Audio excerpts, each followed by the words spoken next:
এই বিজ্ঞাপনটা আশা করি আপনারা সকলেই দেখেছেন। এই যে এত বড় করে খবরের কাগজে বিজ্ঞাপনটা বেরিয়েছে, আশা করি সকলেরই চোখে পড়েছে।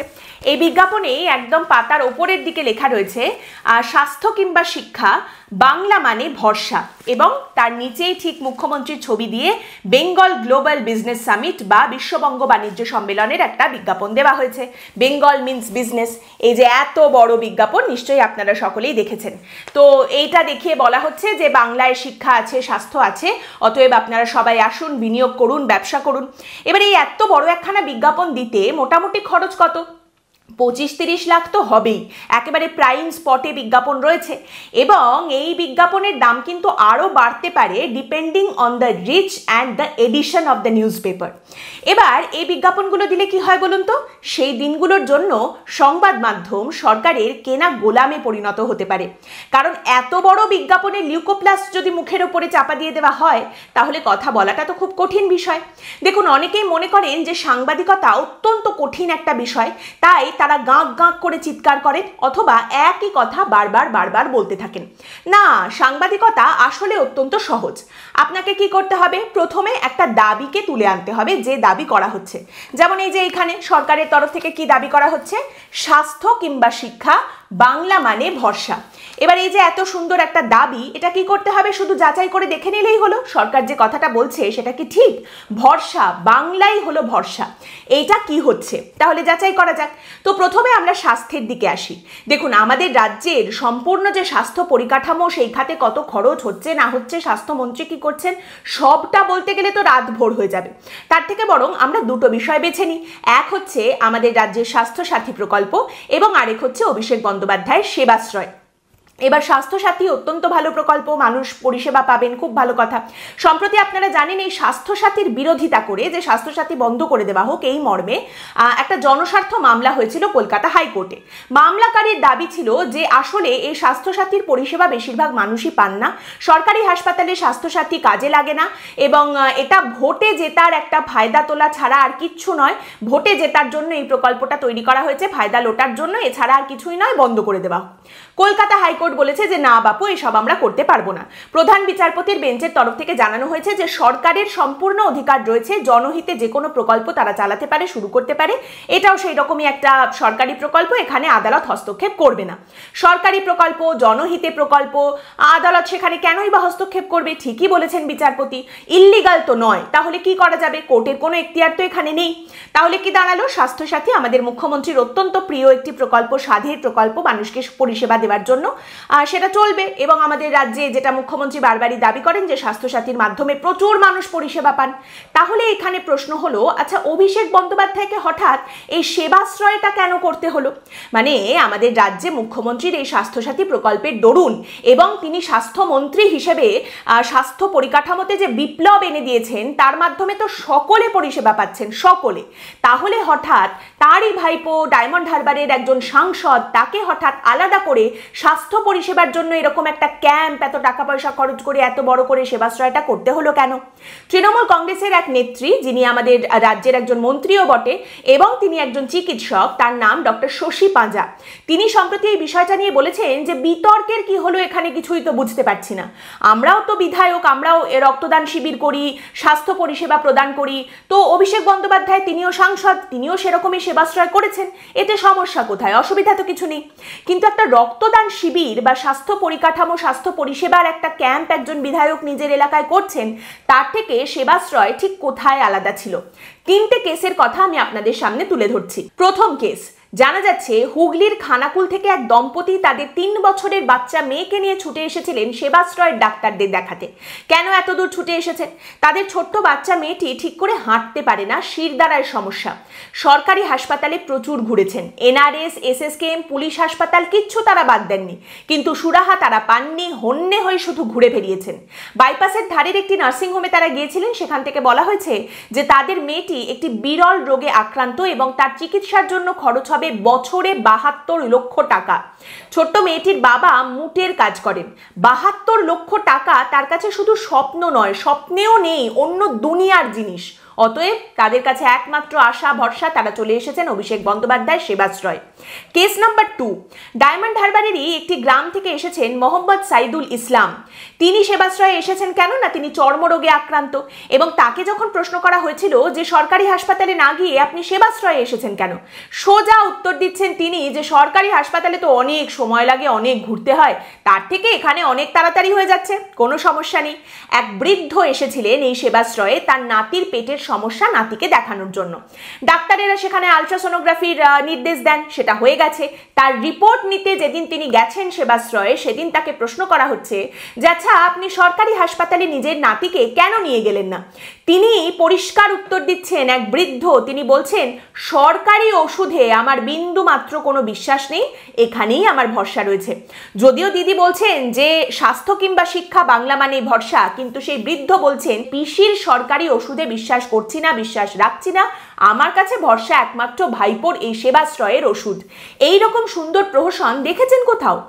এবং এই সময়টাতে দেখা গেছে ডায়মন্ড হারবার রোড পুরো মুড়ে ফেলা হয়েছিল অভিষেক বন্দ্যোপাধ্যায়ের ছবি সম্বলিত হোর্ডিং দিয়ে। প্রত্যেকটা হোর্ডিংয়ে বড় বড় করে অভিষেক ব্যানার্জির মুখ, এবং কোনোটায় লেখা রয়েছে অভিষেক বন্দ্যোপাধ্যায় সবুজ সম্রাট, কোনোটায় তাকে বলা হচ্ছে বাংলার আইকন, বাংলার বাঘ, কোনোটায় তাকে বলা হচ্ছে তিনি সেনাপতি। তো এই বিজ্ঞাপনগুলো দিতে কত খরচ হয়েছে? কোটি কোটি টাকা তো হবেই খরচ, তাই না? তো এই বিজ্ঞাপন, সেবাশ্রয় সব মিলিয়ে কয়েক কোটির খরচা। তো তাহলে এই সেবাশ্রয় বিজ্ঞাপন মিলিয়ে ঠিক কত খরচা হয়েছে, আর স্বাস্থ্য সাথীর খাতে আমাদের রাজ্যে কত খরচা হয়? আসলে কি বলুন তো, অত বড় বড় বিজ্ঞাপনে যদি সবটা মুড়ে দেওয়া হয় এবং তারপর কাগজে যদি এই এত বড় বড় বিজ্ঞাপন দেওয়া হয়, তাহলে সেক্ষেত্রে স্বতন্ত্রভাবে সাংবাদিকদের কথা বলার জায়গাটা অনেকটাই কমে যেতে পারে।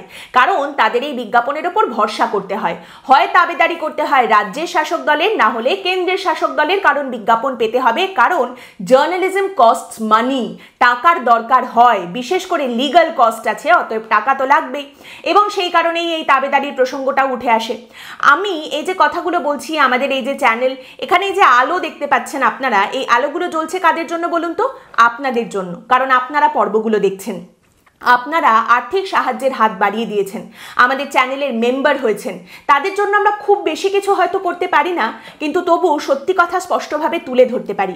অনেকেই আছেন যারা ডোনেট করেন, থ্যাঙ্কস অপশনের মাধ্যমে তারা টাকা ডোনেট করেন, আমাদের পাশে এসে দাঁড়ান, এবং এই আর্থিক সাহায্য আমাদের কাছে বিরাট ব্যাপার। বিন্দু বিন্দু করেই সিন্ধু তৈরি হয়, আর সেই কারণেই আমরা একমাত্র আপনাদের কাছে দায়বদ্ধ, আপনাদের তাবেদারি করি। তবে এখানেও একটা শর্ত আছে, আপনারা আর্থিক সাহায্যের হাত আমাদের দিকে তখনই বাড়িয়ে দেবেন যদি আপনাদের মনে হয় যে আমরা সঠিক কাজ করছি, স্পষ্ট কথা, সত্যি কথা আপনাদের সামনে তুলে ধরছি, এবং এই প্রয়াসটা এগিয়ে নিয়ে যাওয়ার দরকার আছে, এইটা যদি আপনাদের মনে হয়, তাহলেই আপনারা আমাদের পাশে এসে দাঁড়াবেন। এবার এইখানে যাই হোক, আমরা স্বাস্থ্যের কথা বললাম, এবার তাহলে এই বিজ্ঞাপনের যে দ্বিতীয় ভাগ শিক্ষা, সেইটা একটু যাচাই করে নেওয়া যাক যে শিক্ষার জন্য আমাদের রাজ্যে কতটা ভরসা রয়েছে, বাংলা শিক্ষায় কতটা এগিয়ে, যেটা দেখে বিনিয়োগ আসবে বাংলায়, মানুষজন ইনভেস্ট করবেন। শিক্ষার ভরসার বিষয়টা যেই আপনি খুঁজতে যাবেন, আপনার সামনে বেশ কিছু রিপোর্ট উঠে আসবে। যেমন একটা রিপোর্ট বলছে যে আমাদের রাজ্যে ক্লাস 4-এ পড়া যে পড়ুয়ারা রয়েছে, তার মধ্যে অন্তত 5% বেশি পড়ুয়া এরকম রয়েছে যারা বাংলা অক্ষর চেনে না, অ আ ক খ তারা চেনে না, এবং তারই সঙ্গে ক্লাস 4-এ পড়া অন্তত 16% বেশি পড়ুয়া রয়েছে যারা অক্ষর চিনতে পারলেও বানান করে শব্দ পড়তে পারে না, ক্লাস 4-এ পড়ে। ক্লাস 3-এ পড়া 4% বেশি পড়ুয়া রয়েছে যারা 1 থেকে 9 পর্যন্ত সংখ্যা চেনে না।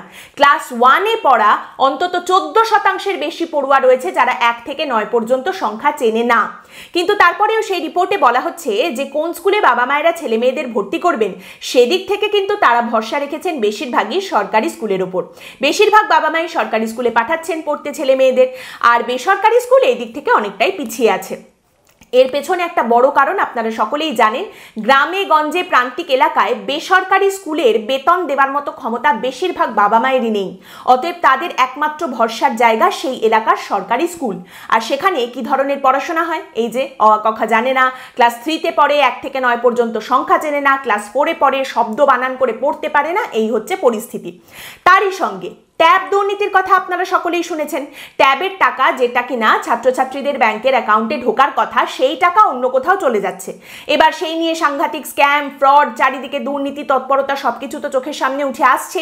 কিন্তু তারই সঙ্গে এই ট্যাবের টাকা নিয়ে আরও একটি পরিসংখ্যান চোখের সামনে উঠে এসেছে। সেখানে কি দেখা যাচ্ছে? সেখানে দেখা যাচ্ছে এই দ্বাদশ শ্রেণীর যে সমস্ত ছাত্রছাত্রীরা ট্যাবের টাকা পাবে, তারা কি করছে, এই ট্যাবের টাকাটা পাওয়া পর্যন্ত স্কুলে যাচ্ছে, তারপর তারা আর স্কুলে আসছে না এবং তারা টেস্ট পরীক্ষাতেও বসছে না। বলা হচ্ছে টেস্ট পরীক্ষায়, উচ্চ মাধ্যমিকের টেস্ট পরীক্ষায় ছাত্রছাত্রীদের অনুপস্থিতির হার 10 থেকে 30% এবং স্কুলের শিক্ষক শিক্ষিকারা বলছেন যে পুজোর আগে পর্যন্ত এই ছাত্রছাত্রীরা স্কুলে এসেছেন, ঠিক ওই সময়টাতেই ট্যাবের টাকা পয়সাগুলো আসছিল, অ্যাকাউন্টে ঢুকছিল। এবার যেই পুজোর ছুটি পেরিয়েছে তারপর আর তারা কেউ স্কুলে আসছে না, ট্যাবের টাকা অ্যাকাউন্টে ঢোকার পরেই তারা স্কুল ছুট হয়ে যাচ্ছে। অর্থাৎ সরকারের যেটা উদ্দেশ্য ছিল যে ট্যাব দেওয়ার মাধ্যমে ছাত্রছাত্রীদের স্কুলে রাখা হবে, তারা যাতে পরীক্ষা দেয়, স্কুল ছুট না হয় সেটা নিশ্চিত করা হবে, সেই দিক থেকে ট্যাব প্রকল্পটা ব্যর্থ হয়েছে। তার সঙ্গে আরেকটা অসাধারণ রিপোর্ট আপনাদের সামনে তুলে ধরছি, পরিসংখ্যান তুলে ধরছি। বলা হচ্ছে আমাদের পশ্চিমবঙ্গে সব থেকে বেশি পরিমাণে এরকম স্কুল রয়েছে যেখানে একজনও ছাত্র নেই। গোটা দেশ জুড়ে এরকম অনেক বিদ্যালয় রয়েছে এবং সেই রিপোর্ট বলছে এই রকম বিদ্যালয়ের সংখ্যা পশ্চিমবঙ্গে সব থেকে বেশি, যেখানে একটা গোটা স্কুলে একজন পড়ুয়াও নেই এবং সেই স্কুলগুলিতে 14,000-এর বেশি শিক্ষক শিক্ষিকা রয়েছেন। আবার ঠিক তার উল্টো দিকে বলা হচ্ছে যে 6,000-এর বেশি এই রকম স্কুল রয়েছে যেখানে শিক্ষক সংখ্যা মাত্র একটি স্কুলে একজন শিক্ষক রয়েছেন। এই রকম স্কুলের সংখ্যা 6,000-এর বেশি এবং এই স্কুলগুলোতে 2 লক্ষের বেশি পড়ুয়া রয়েছে।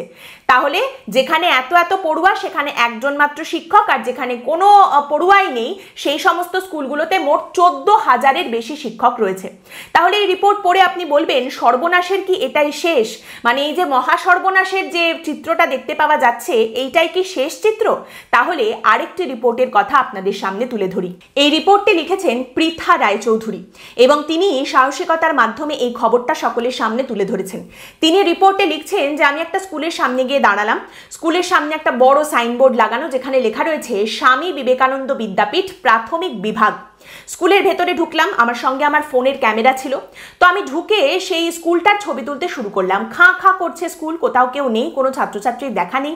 স্কুলের যে বিল্ডিংটা, সেই বিল্ডিং স্ট্রাকচারটা ভেঙে পড়ছে, ধসে পড়ছে, আমি সেসব ছবি তুলছি, ডকুমেন্টেশন করছি। হঠাৎ ছবি তোলার মাঝখানে কারা যেন আমাকে ডাকছেন। শুনতে পেলাম যে বিল্ডিংয়ের ভেতর থেকে আওয়াজ আসছে। আমি ভেতরে গিয়ে দেখলাম যে 3 জন রয়েছেন এবং তারা আমাকে একটা ঘরে নিয়ে গিয়ে বসালেন। তারাও কৌতূহলী যে আমি কি করছি। এবার যে ঘরটায় নিয়ে গিয়ে আমায় বসানো হলো সেটা দেখতে অনেকটা স্টাফ রুমের মতো, মানে যেখানে টিচাররা বসেন, শিক্ষক শিক্ষিকারা বসেন স্কুলে, সেই রকম একটা স্টাফ রুম। তো সেখানে আমি বসলাম। জানা গেল যে এই 3 জন যারা আমাকে ডাকছেন তারা হচ্ছেন শিক্ষক। একজন তার মধ্যে মহিলা এবং 2 জন পুরুষ। আমি তাদের সামনে গিয়ে বসলাম, আমাকে চা অফার করা হলো এবং আমি কেন এসেছি সেটা জানানোর পরে একজন শিক্ষক তার মধ্যে থেকে অত্যন্ত ক্ষোভে ফেটে পড়ে রাগে বললেন যে সত্যিই তো এই সমস্ত সত্যি কথাগুলো মানুষের জানা দরকার। এই রকমই অবস্থা স্কুলে, কি আর বলবো, আমরা রোজ আসি, কোনো পড়ুয়া নেই, এখানে বসে থেকে থেকে আমরা বাড়ি চলে যাই। তো তিনি ক্ষোভে ফেটে পড়েছেন, তিনি তার রাগের কথা বলছেন। ইতিমধ্যে আরেকজন শিক্ষক তাকে একটু চুপ করানোর চেষ্টা করছেন, না না বলো না। তো সেই শিক্ষক আরও রেগে গেলেন এবং বললেন আমি কাউকে ভয় পাই না, সত্যিটা সকলের সামনে তুলে ধরা উচিত। তারপরে মনে হলো যে দুজনেই চাইছেন যে সত্যিটা সামনে তুলে ধরাই উচিত। কথাবার্তা এগোতে লাগলো। তো এই স্কুলের যে কেমিস্ট্রি ল্যাব, সেখানে তারা আমাকে নিয়ে গেলেন এবং সেখানে দেখলাম যে কেমিস্ট্রি ল্যাব একেবারে নোংরায় ভর্তি। মানে এটা একটা স্কুল না ভূতের বাড়ি বোঝা অসম্ভব। আমি আমার কাজ করতে লাগলাম, ছবি টবি তুলছি। ইতিমধ্যে 2টো লোক হঠাৎ করে স্কুলের মধ্যে ঢুকে পড়েছেন।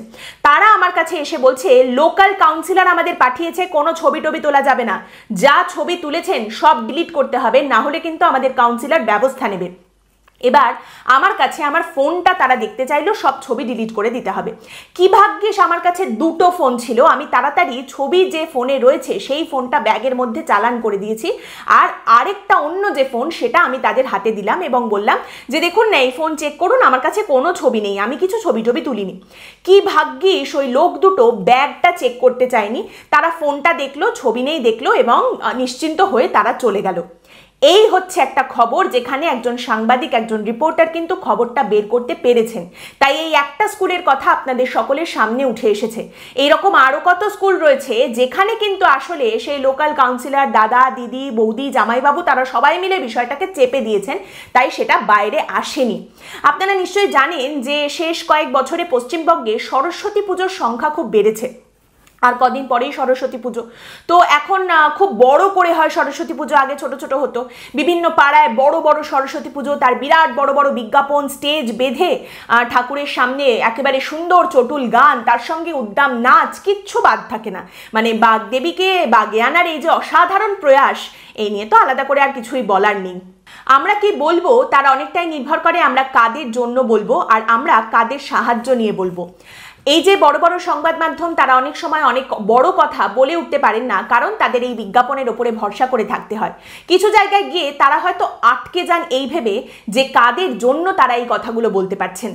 আমাদের ক্ষেত্রে বিষয়টা হচ্ছে আমরা বলি আপনাদের জন্য এবং আমরা বলতে পারিও আপনাদেরই জন্য।